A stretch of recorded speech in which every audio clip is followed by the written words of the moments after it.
my sister, Sachi, who went to HBS a couple of years ago, she had actually taken Sandeep's guidance for GMAT, Yeah. and she's the one who recommended me that, considering that you want to do it in such a short span of time, doesn't make sense for you to go for an offline class. And if you're going for an online class, I think top 1% is probably the best for you. And personally, I am someone who likes a very structured approach to things. Um, Most people I've seen who sort of prepare for GMAT are preparing with a trial and error process where they're trying to solve the sums, solve the problems first, figure out where they're making the mistakes, then come back and sort of rejig their process. For me, I want to get done with my foundations and the processes earlier, then sort of start solving with the problem, which is what I realized in the first couple of trial classes that I had with top 1%, that because of just Sandeep's experience of teaching GMAT for the last, I don't know, 15, 20 years, he had a very structured and a laid out process for solving most of the problems. Hey Harshvardhan, thanks for joining us. Uh, Phenomenal, man. Chicago. Thanks for having me on. Yeah, Thank Chicago. you. Great achievement. How are you feeling? Wonderful. It's anyone who sort of thinks of an MBA, they want to target the M7. It's wonderful to get into an M7. Mhm. And that when I was applying with only about 2.5 years of work experience. Oh, So I was quite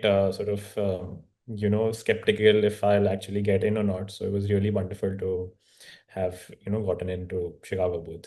brilliant. So Harshvardhan, where did it all start from? I mean, when did you decide that you want to do an MBA? Why did you want to do an MBA in the first place? So I wanted to do an MBA since about a year and a half. Okay. Uh, it just sort of sits well with my both short-term and long-term goals. So my Mhm. long-term goal is to sort of start a financial services business of my own, and I wanted a cross-border network and a sort of interconnected global network. Mhm. So a US MBA or a European MBA was always on the cards. Mhm. It was just a matter of when I was going to apply. Um, and obviously, throughout my sort of working career, I was Mhm. having constant sort of 70, 80 hour weeks. So it was really tough to get into GMAT, Yeah. which is why I sort of, figured out a time frame of about 1.5 months where I could just potentially just focus solely on GMAT. And then uh, I was actually shortchanged for time at the end. Mhm. I applied in R2 in December, Okay. and I actually gave my GMAT about 2 weeks before that. Mhm. So it was just sort of really concentrated amount of effort in 2.5 months through the entire sort of GMAT and the application journey. So yeah. Brilliant. So, Harshvardhan, now I see that people are very confused between should they do an MBA or not? Should they do it from US? Should they do it from India? How did you decide on an MBA from US considering the social economic scenario right now? So that's a fair point for anyone to consider, considering the ROI of an MBA, just the sort of output that you will be getting, considering the job environment right now in the US. For me, it was always that I wanted to come back post my MBA, and US sort of offers the perfect blend of an environment for a finance professional Mhm. to connect with people all across the globe. If for example, like an European MBA is very good, but it sort of lacks in that finance acumen as much as what a US MBA offers. I did have Indian MBAs in mind, but for me always US MBA was a top priority because uh, I mean, it's a very common saying that US is 10, 15 years ahead of us in terms of technology, in terms of just the ideas that they execute on a daily basis. And it's something that I want to sort of emulate once I'm back in India. So US MBA was always a top priority for me. Considering the economics of it, obviously, being in finance, I was fortunate enough to be, sort of secured in my head that if I do a good MBA, Mhm. post my MBA, if I get into finance, I'll be able to cover the costs of it well and maybe get the ROI in 4 or 5 years of time. So Mhm. those are the considerations that I had in my head, and yeah, frankly, it was quite clear in my head that I wanted to go for a US MBA. Brilliant. Fair. Let's come back to your GMAT journey. Let's start from the beginning, right? So what were your challenges when you were starting for GMAT? You said that you had to compress all of it in a very short span of time.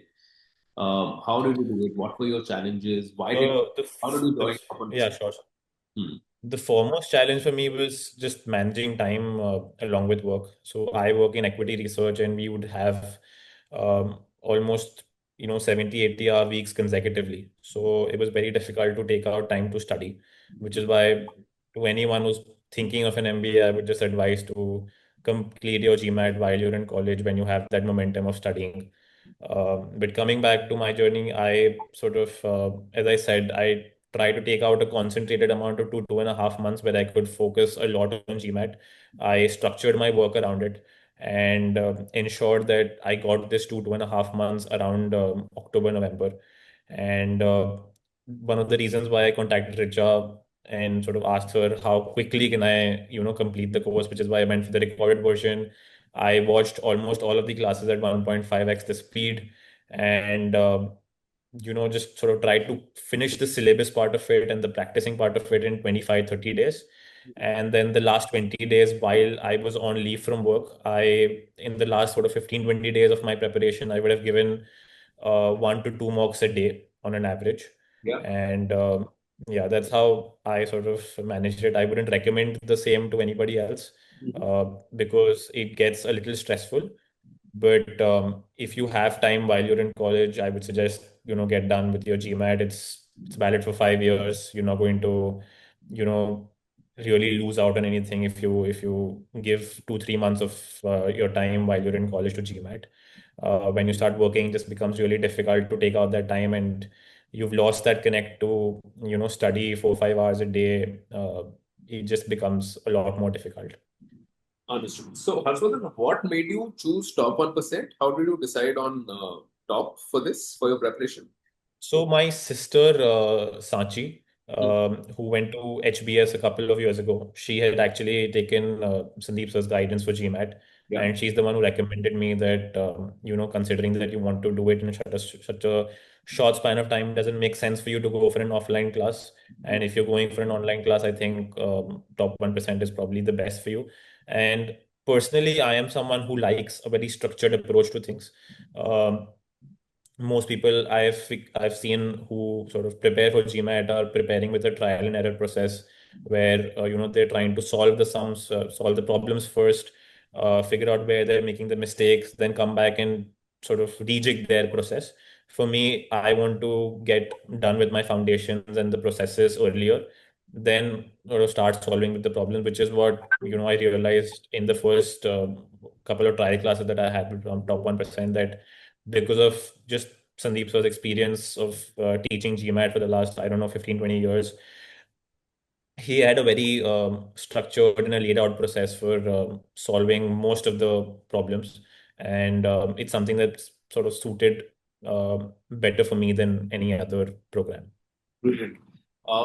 So, Harshvardhan, since you compressed your preparation to such small, short span of time, do you think if you would have more time, you would have scored better, or what do you think that what is the ideal time required for a student that you would recommend? कि इतना तो होना चाहिए if you're targeting, say, a good score to get into a school like yours.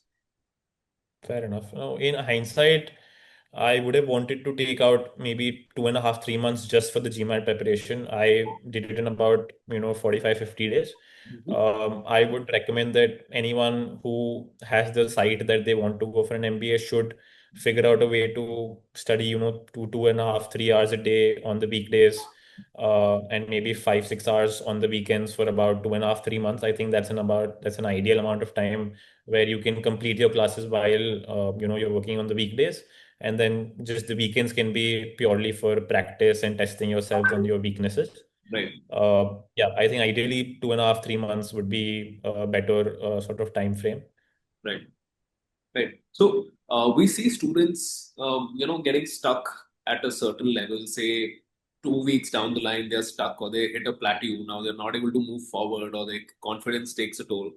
How did your Right. confidence evolve over time throughout the preparation? Because fair to say, top 1% material and mocks are slightly tougher, right, compared to. Absolutely. So how No, how? you're absolutely right.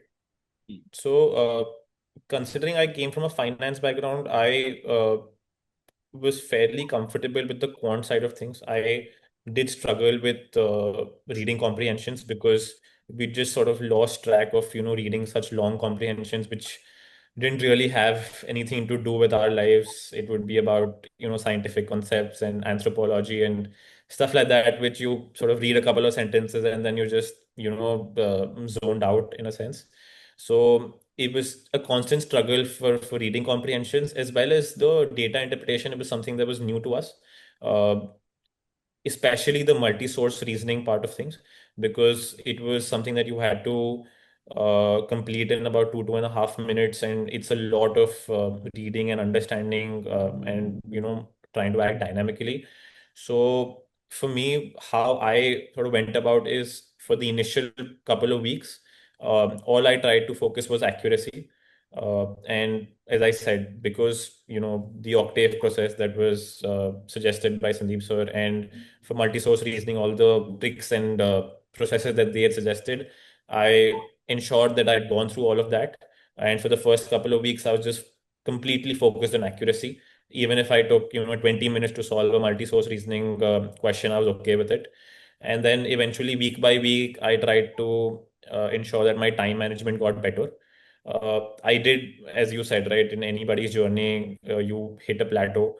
Yeah. And I was constantly, having 65, 70% accuracy with reading comprehension, multi-source reasoning. I kept getting one of the three questions wrong, constantly.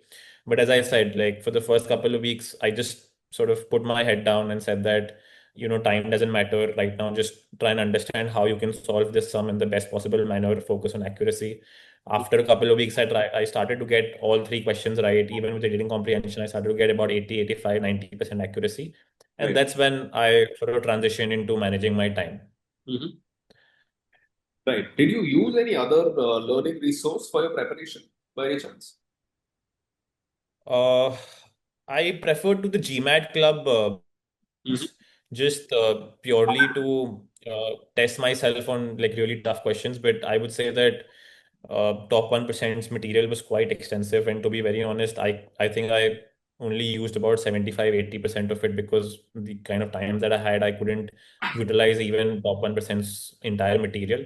But as I said, because I was trying to compress it in such a short period of time, Mhm. I skipped a lot of the basic parts of top 1%'s curriculum. And I tried to move on to the advanced stuff quicker. Right. And which is why at some point, whenever I felt that, maybe I needed more tougher questions to solve, I would go on GMAT Club and just put that filter of like 700 plus kind of questions and, try to solve a couple of them every once in a while. Got it. Anything unusual on the test day in terms of the questions that you faced after solving or doing the mocks that we sort of provide? It's actually a very funny story. So through about my last 10, 12 days, I was trying to figure out the order in which I wanted to solve the paper, because uh, I was initially doing quant first, then data, then verbal, and then I was trying to do verbal first, then quant, then data, and then ultimately I went with quant, verbal, and data interpretation. Mhm. I actually found that at least to me, quant felt like the best section that I tested in while in the I was in the exam. But and to be frank with you, data interpretation, I was really scared because Mhm. it's just the nature of the exam where you maybe get a sort of very small question wrong, and then just the nature of the exam is such that it's an adaptive question based format, so it just gets easier, and then you feel that you're probably doing better on that section than you've actually thought yourself. So Right. it's something that you can't really do anything about it. It's just you have to put your head down and make sure that you avoid silly mistakes to the maximum extent that you possibly can. Yeah. Right. Say anybody with 1, 2, 3 years of experience similar to yours wants to start their Yeah. GMAT preparation and then eventually apply to a business school. What Yeah. piece of advice would you give to them? And do you think that a GMAT is an important aspect of the application and should they focus on it? See, I mean, from my experience, as I said, I wanted to go to the top MBA programs in the US, and I think about 80-90% of them required me to have taken the GMAT. So Mhm. for me, it was a non-negotiable. And I would say that if you are going for a US MBA, you must sort of target the topmost programs at all times, because those are the ones that give you the highest ROI and the best kind of networks. And even if you take, I mean, 2-3 months of your life where you're sort of pressuring yourself a little more than you would usually to get into that certain top program, it's absolutely worth it, because the delta between a tier one degree and tier two degree is something that you realize 10 years down the line. Yeah. So to anyone who's sort of thinking on these lines, I would say that, push yourself for those 2.5, 3 months, get your GMAT out of the way. And obviously you guys, obviously top 1% will help you out on that. Uh, and then sort of strive for the topmost programs. And I think that's probably the best way to go about it. Brilliant. When are you going, Harsh? Your business trip? September first week is when I head out. Brilliant, brilliant. Have you started preparation and stuff? I am almost through with. I've already gotten my visa slots.